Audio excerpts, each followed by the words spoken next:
എല്ലാവർക്കും കഴിവുള്ളവരാണ്. പക്ഷെ ഒന്നിൽ ഉള്ളെങ്കിൽ അത് വേറൊന്നിലാണ്.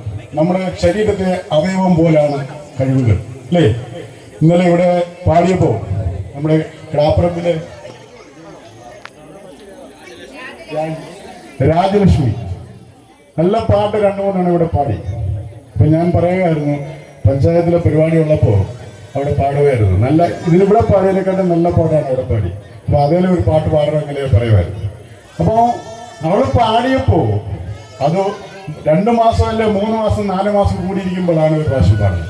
അത് ദൈനംദിനം അത് പരിശീലിക്കുകയാണെങ്കിൽ ബഹുമാനപ്പെട്ട മനോജിനെ പോലെ നല്ലൊരു ഗായികയായിട്ട് അവളെ നമുക്ക് ഈ സമൂഹത്തിൽ കാണാൻ സാധിക്കും. അപ്പോൾ നമ്മൾ ദൈനംദിനം ഏത് കാര്യം പരിശീലിക്കുന്നുവോ അതിൻ്റെ പരിണിത ഫലമായിട്ടാണ് അതിൻ്റെ റിസൾട്ട് ഉണ്ടാവുന്നത്. എന്ന് വെച്ച് കഴിഞ്ഞാൽ ഇവിടെ കളിച്ചപ്പോൾ ഒരാൾ പറഞ്ഞു, ഞങ്ങളെല്ലാത്തിനും ചേരുമായിട്ടാണ്, പ്രൈസ് ഒന്നും കിട്ടത്തില്ലെന്ന് അറിയാം. ഞങ്ങളുടെ പേരൊന്നും പറയത്തില്ല പറഞ്ഞു കഴിഞ്ഞാൽ. പക്ഷെ എനിക്ക് അവരോട് പറയാനുള്ളത്, എല്ലാത്തിനും ചേരണം. പള്ളിക്കൂടത്തിൽ പോയി പരീക്ഷ എഴുതിയാലേ ജയിക്കോ തോക്കുകയോ ചെയ്തുള്ളൂ. പരീക്ഷ എഴുതാൻ തോക്കുള്ളൂ. പരീക്ഷ എഴുതുന്നവനെ തോക്കത്തുള്ളൂ. അത് ജയമോ തോൽവിയോ എന്നുള്ളതാണ് പരീക്ഷ.